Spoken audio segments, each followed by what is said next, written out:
Also, just like the right hand, the left hand has a secondary job, and that is to mute.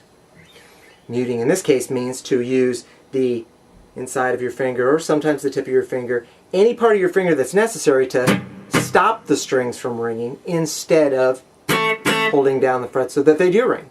Kind of an opposite effect there.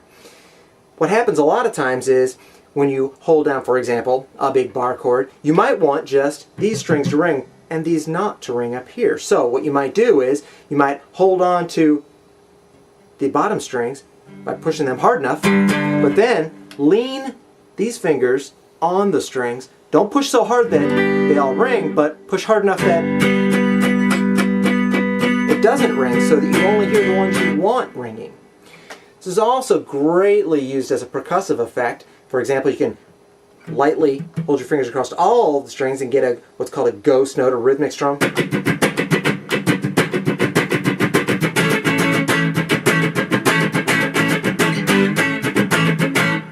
You can do that with individual notes too. For example, you can hold on to just one note and then mute by curving my fingers slightly around. I can barely graze these two strings here, the B and the E, and I can also reach over with my thumb or with my other fingers so that I miss everything about the G string, but every other note on every other string is slightly muted out so that I can get all this until I push down on that A note and get